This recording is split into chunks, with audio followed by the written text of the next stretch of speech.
Harish, the best academy. Hi friends, welcome to Harish academy.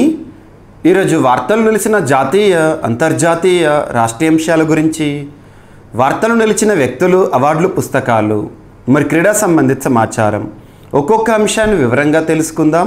ఈరోజు first topic వచ్చేసి last 6 months or 1 year, even 1.5 year గత కొద్ది కాలంగా రెగ్యులర్గా రిపీటెడ్గా వార్తలు నిలుస్తున్న అంశాలు ఏవైతే ఉంటాయో వాటిపైన పోటీ పరీక్షలకు ప్రిపేర్ అవుతున్న ప్రతి ఒక్క అభ్యర్థి ప్రత్యేక శ్రద్ధను చూపండి. ఎకానమీ రిలేటెడ్గా కానివ్వండి, పాలిటీ రిలేటెడ్గా కానివ్వండి, సైన్స్ అండ్ టెక్నాలజీకి సంబంధించి కానివ్వండి, ఎన్వైర్న్మెంట్కి సంబంధించి కానివ్వండి, ఏ టాపిక్కి సంబంధించైనా రెగ్యులర్గా రిపీటెడ్గా వార్తలు నిలుస్తున్న అంశాలు ఏవైతే ఉంటాయో వాటి ఖచ్చితంగా చూడండి. ఉదాహరణ తీసుకుంటే ఎకానమీకి సంబంధించి ఇండియాస్ గ్రోత్ రేట్స్ ఎస్టిమేట్స్, ఇది తరచూ వార్తల్లోకి వస్తుంది. భారతదేశం యొక్క వృద్ధి రేటును అంచనా వేస్తూ వివిధ అంతర్జాతీయ సంస్థలు కానివ్వండి, జాతీయ సంస్థలు కానివ్వండి గణాంకాలను రిలీజ్ చేస్తూ ఉంటాయి. ఆ పాయింట్ గుర్తుంచుకుంటే సరిపోతుంది. అండ్ ఇంకొకటి, రెగ్యులర్గా వీటిలో మార్పులు కూడా చూడడం జరుగుతుంది. సో మార్కెట్లోని పరిస్థితులను బట్టి కానివ్వండి, ఎగుమతులు దిగుమతులు వీటిపైన ఆధారపడి కానివ్వండి, ఇప్పుడు పేర్కొన్న గణాంకాలు ఏవైతే ఉంటే వాటిలో కూడా రివైజ్డ్ ఎస్టిమేట్స్ మళ్ళీ వార్తలకు వస్తూ ఉంటాయి, మార్పులు చేర్పులు జరుగుతుంటాయి. వాటిని కూడా చూడండి. That is what current affairs. రెగ్యులర్గా లాస్ట్ 2 months బ్యాక్ ఇదే సంస్థ భారతదేశం యొక్క వృద్ధి రేటుని ఒక నెంబర్తో చూపిస్తే ఇప్పుడు మళ్ళీ రివైజ్ చేస్తూ వార్తలకు రావచ్చు. కాబట్టి అప్డేటెడ్గా ఉండండి, ఓకేనా.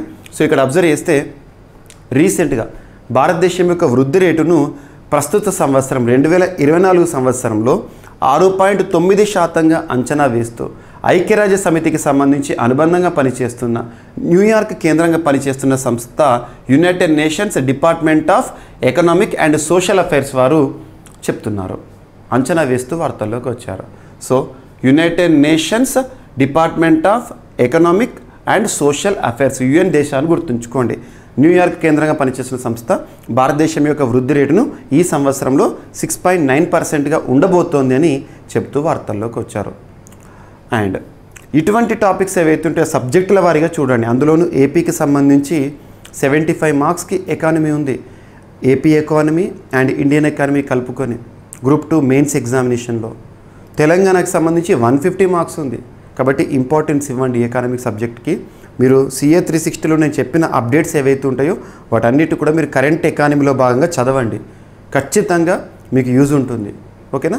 సో అభ్యర్థుల కోరిక మేరకు జీవీకే స్టడీ సర్కిల్ యాప్, ఇప్పటివరకు యాప్ ఇన్స్టాల్ చేసుకొని వారు ఎవరైనా ఉంటే ఇన్స్టాల్ చేసుకోండి. మన యాప్లో CA 360 కోర్స్ కానివ్వండి, దీంతోపాటు అన్ని కోర్సులపైన కూడా భారీ ఆఫర్ని ప్రకటించడం జరిగింది, చూడండి, ఓకేనా. సో ఇది యుఎన్ డేసాకి సంబంధించిన అంశము. అండ్ నెక్స్ట్, ఇటీవల సేలా టన్నెల్ తరచూ వార్తల్లోకి వచ్చింది. సేలా టన్నెల్ అనగానే ఏ రాష్ట్రం గుర్తుకు రావాలి? అరుణాచల్ ప్రదేశ్ రాష్ట్రం గుర్తుకు రావాలి. అక్కడ తవాంగ్ డిస్టిక్ ఉంటుంది. ఆ తవాంగ్ డిస్టిక్ ఏరియాలో నిర్మించిన బార్డర్ రోడ్స్ ఆర్గనైజేషన్ వారు నిర్మించిన సేలా టన్నెల్ ఏంటి, ప్రత్యేకతలు ఏంటి మనం ఆల్రెడీ డిస్కస్ చేశాము. సో ఇక్కడ సేలా టన్నెల్కి లండన్ కేంద్రంగా పనిచేస్తున్న ఒక సంస్థ ఒక అంతర్జాతీయ గుర్తింపు ఇస్తూ ఒక రికార్డుని నమోదు చేస్తూ వార్తల్లోకి వచ్చింది. అదేంటని ఎగ్జామినేషన్ పాయింట్ ఆఫ్ వ్యూలో అడగవచ్చు. సో బార్డర్ రోడ్స్ ఆర్గనైజేషన్ వారికి అవార్డు ఇచ్చారు. ఎందుకంటే సరిహద్దు అరుణాచల్ ప్రదేశ్ అంటేనే మనకు కొంత వివాదాస్పద ప్రాంతం. ఎందుకంటే చైనా నుండి మనకు థ్రెట్ అనేది ఉంటుంది అరుణాచల్ ప్రదేశ్ ప్రాంతానికి సంబంధించి. కాబట్టి అక్కడ బార్డర్ రోడ్స్ ఆర్గనైజేషన్ వారు సరిహద్దు ప్రాంతాల్లో BRO వారు ఈ రహదారి నిర్మాణాల కార్యక్రమాలు కానీ చూస్తూ ఉంటాం. బార్డర్ రోడ్స్ ఆర్గనైజేషన్ వారికి సర్టిఫికెట్ని ఇచ్చారు.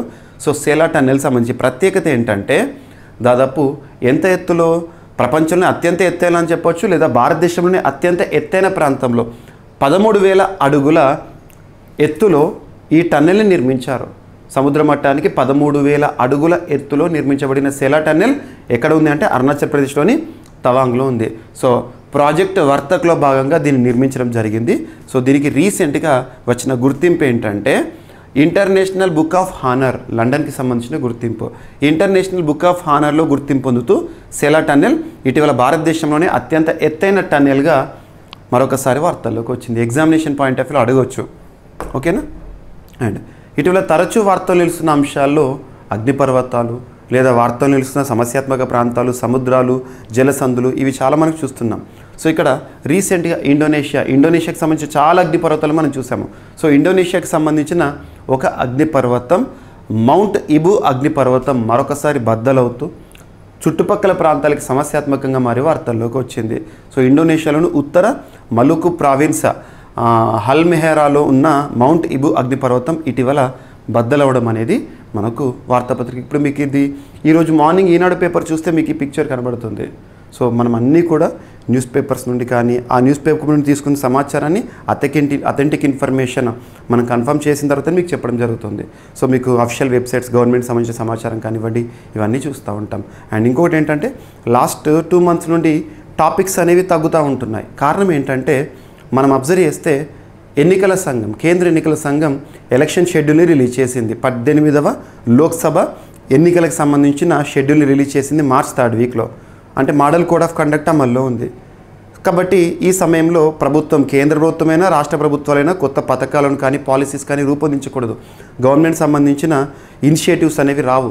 కాబట్టి మ్యాక్సిమం టాపిక్స్ అనేవి తగ్గిపోయి ఉంటాయి. మీరు న్యూస్ పేపర్లో కూడా చూడండి, గతంలో ఒకరోజు న్యూస్ పేపర్లో కనీసం 15-20 టాపిక్స్ కనబడితే ఇప్పుడు 7-8 టాపిక్స్ కూడా కనబడవు. కారణం ఏంటంటే ఎలక్షన్ కోడ్ అనేది అమల్లో ఉంది. కాబట్టి మళ్ళీ జూన్ తర్వాత టాపిక్స్ అనేవి పెరుగుతూ ఉంటాయి ఇక. ఓకేనా.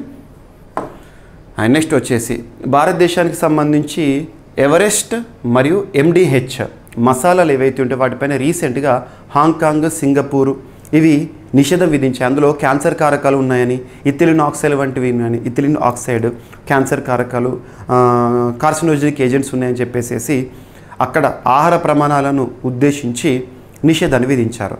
ఈ జాబితాలో నేపాల్ కూడా చేరింది.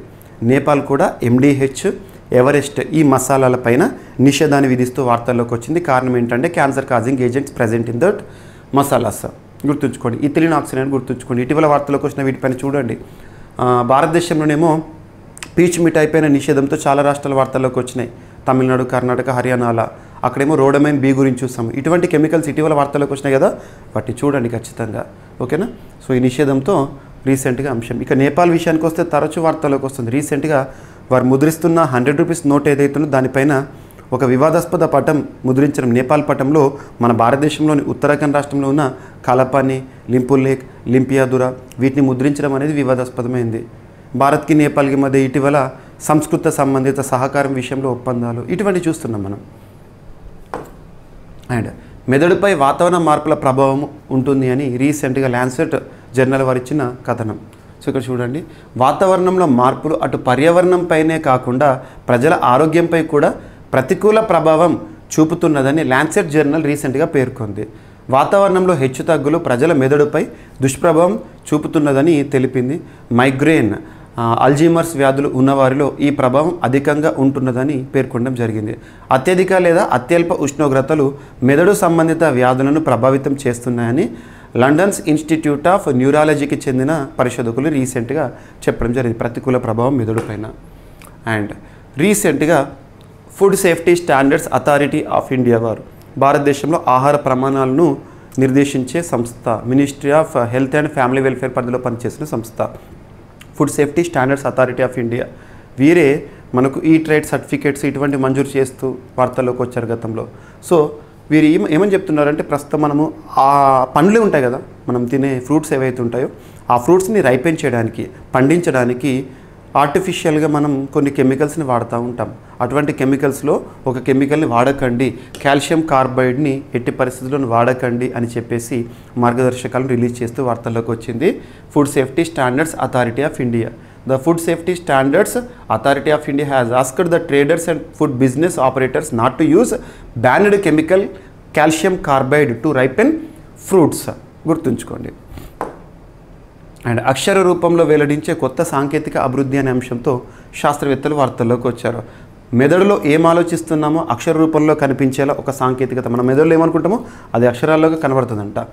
సాంకేతికత అమెరికాలోని కాలిఫోర్నియా ఇన్స్టిట్యూట్ ఆఫ్ టెక్నాలజీకి పరిశోధకులు అభివృద్ధి చేశారు. ఈ వివరాలు రీసెంట్గా నేచర్ హ్యూమన్ బిహేవియర్ అనే ఒక జర్నల్లో ప్రచురితం చేశారు. సో మనం ఏమనుకునేది కూడా ఎదురు కనబడితే సో ఇటువంటి టెక్నాలజీ. నిఖత్ జరీన్కి స్వర్ణం రావడం జరిగింది ఇటీవల. సో మన తెలంగాణకి సంబంధించిన అమ్మాయి బాక్సర్. సో ఇటీవల వార్తల్లోకి వచ్చారు. ప్రపంచ ఛాంపియన్ బాక్సర్ నిఖత్ జరీన్ మరొక విజయాన్ని తన ఖాతాలో వేసుకుంది. ఎల్డోరా కప్, ఇటీవల ఎల్డోరా కప్ ఎక్కడ జరిగింది అంటే కజకిస్తాన్లోని ఆస్తానా వేదికగా జరిగింది. ఎల్డోరా కప్లో తను స్వర్ణాన్ని గెలుచుకుంది 52 కేజీల విభాగంలో. రీసెంట్గా నిన్నటి రోజున శనివారం జరిగిన మ్యాచ్లో తను గెలవడం జరిగింది. సో కజకిస్తాన్ ఆస్తానా వేదికగా జరిగిన ఎల్డోరా కప్ టోర్నమెంట్ విజేతగా ఏ బాక్సర్ అంటే మన తెలుగు అమ్మాయి నిఖత్ జరీన్, గుర్తుంచుకోండి. అండ్ ఒక దేశానికి 3వసారి ప్రధానిగా వార్తల్లోకి వచ్చిన వ్యక్తి పేరు గుర్తుంచుకోండి, దేశాధినేతలపైన క్వశ్చన్స్ వస్తాయి. సో ఆండ్రేజ్ ప్లెంకోవిక్ ఇటీవల క్రొయేషియా దేశానికి మరొకసారి ప్రధానిగా గెలుపొందుతూ వార్తల్లోకి వచ్చారు. ఏ దేశానికి అడుగుతారో గుర్తుంచుకోండి. అండ్ నెక్స్ట్ ప్రముఖ బ్యాంకర్, ఎకనామిస్ట్ ఇటీవల మరణిస్తూ వార్తల్లోకి వచ్చారు. తన పేరేంటో చూద్దాం. ప్రముఖ బ్యాంకర్, పద్మభూషణ్ పురస్కార గ్రహీత నారాయణ్ వఘల్ ఇటీవల కన్నుమూశారు. చెన్నై ఆసుపత్రిలో చికిత్స పొందుతూ తను తుదిశ్వాస విడిచారు. స్టేట్ బ్యాంక్ ఆఫ్ ఇండియాలో తన కెరీర్ను ప్రారంభించిన వఘల్ ఆ తర్వాత బ్యాంకింగ్ రంగంలో తనకంటూ ప్రత్యేక గుర్తింపు పొందిన వ్యక్తి నారాయణ్ వఘల్, గుర్తుంచుకోండి. ఎవరు, ఏ రంగం అని అడుగుతారు. సో ఇవి ఫ్రెండ్స్ ఈరోజు వార్తల్లో నిలిచిన అంశాలు. ఒకసారి ర్యాపిడ్గా చూస్తే భారతదేశం యొక్క వృద్ధి రేటుని 6.9%గా అంచనా వేస్తూ United nations department of economic and social affairs వారు వార్తల్లోకి వచ్చారు. సెలా టన్నెల్ ఇటీవల వార్తల్లోకి వచ్చింది. భారతదేశంలో అత్యంత ఎత్తైన టన్నెల్గా గుర్తింపు పొందింది ఇంటర్నేషనల్ బుక్ ఆఫ్ హానర్ నుండి రికగ్నిషన్. అండ్ ఇండోనేషియాలోని మౌంట్ ఇబు మరొకసారి వార్తల్లోకి వచ్చింది, బద్దలవుతూ చుట్టుపక్కల ప్రాంతాలకు సమస్యాత్మకంగా మారుతూ.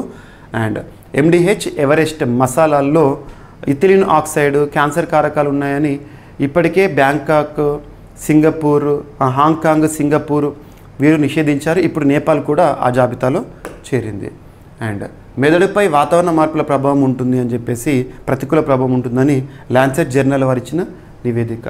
సో పండ్లను పండించడానికి కాల్షియం కార్బైడ్ని వినియోగించకండి, నిషేధిత పదార్థాలు అవి అని చెప్పేసి food safety standards authority of India వారు ట్రేడర్స్కి ఇచ్చిన ఆదేశాలు.